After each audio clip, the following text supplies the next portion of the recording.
Hello everyone, welcome to the syllabus layers. In this video, I will be covering UGC net previous year questions for the topic Election Commission of India. This is a topic under the unit Political Institutions in India.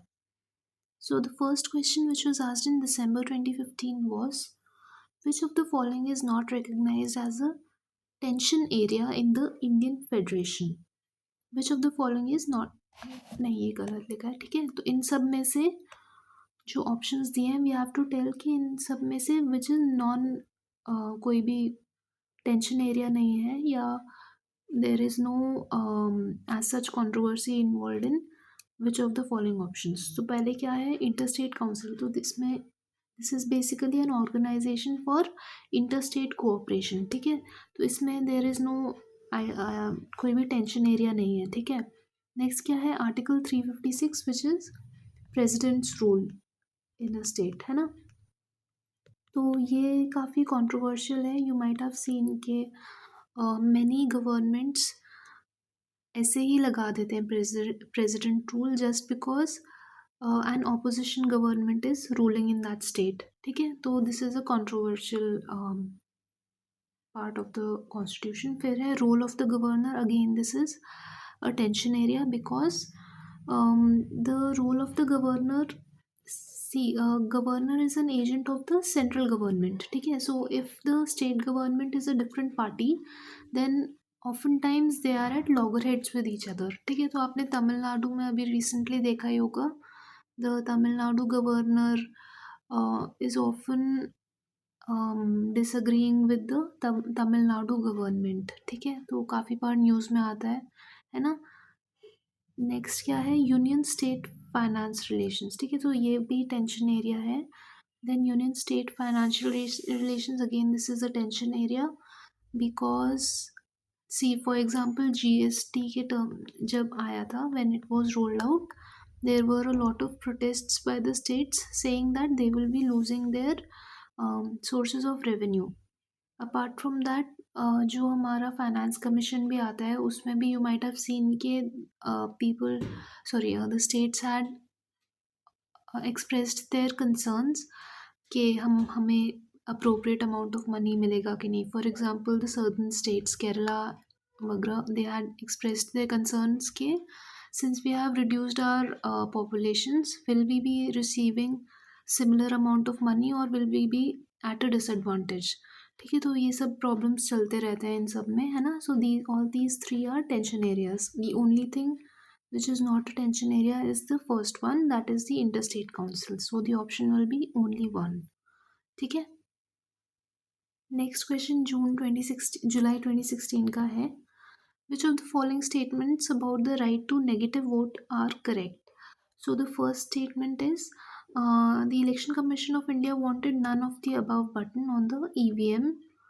ठीक है, तो ये this is correct and it is available अभी भी, है ना. None of the NOTA का एक ऑप्शन होता है. ठीक है, नेक्स्ट है the public interest litigation in the Supreme court for NOTA option was filed by ADR. So ADR is basically अ वो है थिंक टैंक टाइप है कुछ, है ना.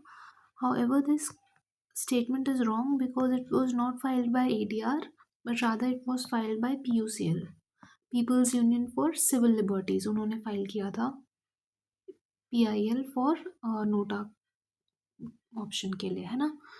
तो this statement will be wrong. Next है elections in a constituency will be held again if NOTA gets the highest votes. Again this is wrong. ठीक है, इंडिया में ऐसा कोई भी प्रोविजन नहीं है कि अगर नोटा के हाईएस्ट वोट्स हैं then the election will be held again. Rather even if NOTA has the highest number of votes, the next candidate who gets the highest number of votes, that will be the person who will win. ठीक है, next है the candidate with highest number of votes will be declared elected even if he or she receives less votes than the nota votes. So this is correct. ठीक है, so option 1 and 4 will be correct. So the answer for this question will be option 4 here. ठीक है, next question देखते हैं. जनवरी 2017 का है. Which one of the following committees opposed the state funding of elections in India? So the answer for this is Justice BP Jeevan Reddy Committee. ठीक है, इन्होंने state funded elections को oppose किया था and they had instead suggested कि The political parties should instead focus primarily upon internal democracy. ठीक है, और ये बाकी की चीज़ें बाद में करते रहेंगे. Primarily they should focus upon internal democracy first. ठीक है.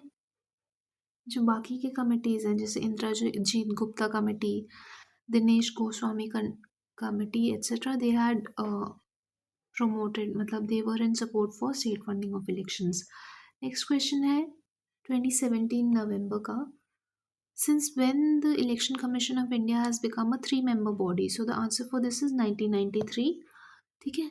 So before that, from 1950 to 1989 it was a single member body और बस CEC थे उसमें. Then in 1989 it briefly became a multi-member body and then afterwards 1990 के बाद 1990 में फिर से सिंगल हो गया था, है ना.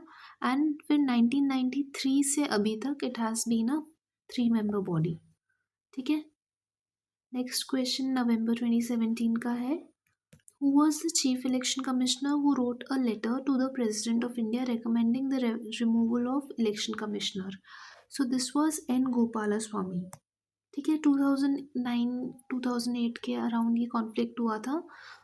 The chief election commissioner at that time, N Gopalaswamy, had alleged that जो EC है Navin Chawla, he was favouring the ruling party at that time. ठीक है. उन्होंने ऐसे एलिगेशंस लगाए थे.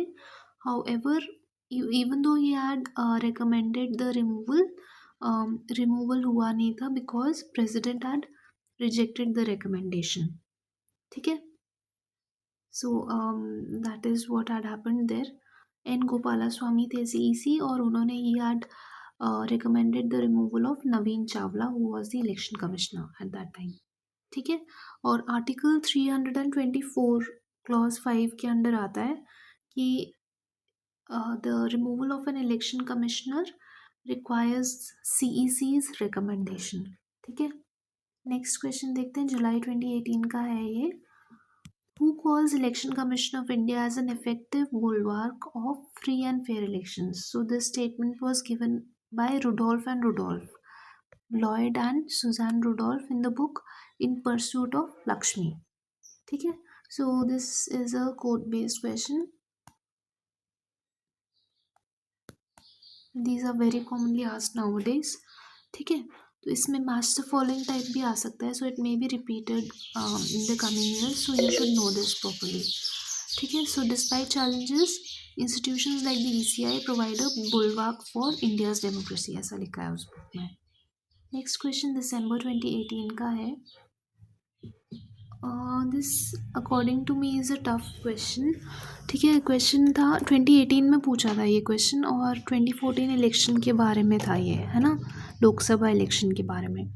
इसमें था कि in which group of states did the BJP win all the Lok Sabha seats in the 16th Lok Sabha elections. So the answer for this was the third option. ठीक है. तो आप देख रहे हैं ये मेरे हिसाब से it is a tough question and वो भी 4 years after the general election this question was asked. ठीक है. So keeping this question in mind you should know कि जो 2023 लोकसभा इलेक्शंस हुए थे उसमें ट्राई टू नो कि which all states how many seats, या मतलब अगर कोई स्टेट है जिसमें सारी सीट्स BJP के पास हैं, those all things you should be knowing. ठीक है. नेक्स्ट क्वेश्चन देख लेते हैं. दिसंबर 2018 का है and it is an assertion and reasoning question. Assertion क्या है? N election commissioner can not be removed from the office except on the recommendation of the chief election commissioner. So the first statement is correct. ठीक है. Article 324 clause 5 में ये सब दिया हुआ है कि the election commissioner can not be removed without the recommendation of the CEC. Next reasoning क्या दिया है? ही और she is appointed on the recommendation of the chief election commissioner. So this is wrong. ठीक है. CEC के recommendation पे appointment नहीं होता है, बस रिमूवल होता है. ठीक है. सो वो ये दिया है election commissioners are appointed by the president और the executive and they are not appointed और suggested by the chief election commissioner. ठीक है. नेक्स्ट क्वेश्चन देख लेते हैं. जून 2019 का है ये. Which one of the following is not a classified category of political parties as defined by the election commission of India. So क्या क्या दिया है, नेशनल पार्टीज होते हैं, स्टेट पार्टीज होते हैं, रीजनल पार्टीज होते हैं, और नहीं है, ये नहीं होता है, ठीक है। और फिर क्या दिया, रजिस्टर्ड पार्टीज, ये भी होता है।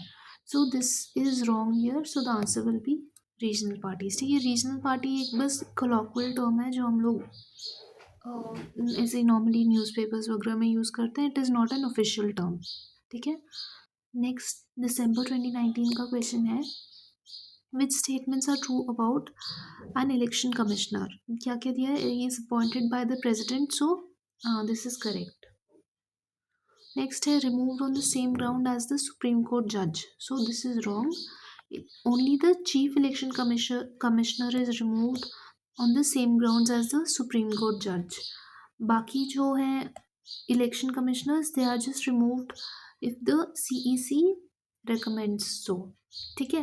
फिर they are removed by the president only on recommendation of the chief election commissioner, so this is correct, ठीक है। नेक्स्ट क्या है, टर्म इज 6 years और द एज ऑफ 65, ये भी सही है, ठीक है। सो 1, 3 and 4 will be correct here. We'll move to the next question. October 2020 का question है ये, which among the following provisions guides the electoral process। क्या क्या दिया है, representation of people's act, delimitation commission, election symbol, so all of these are acts, almost all of these acts basically guide the electoral process, ठीक है।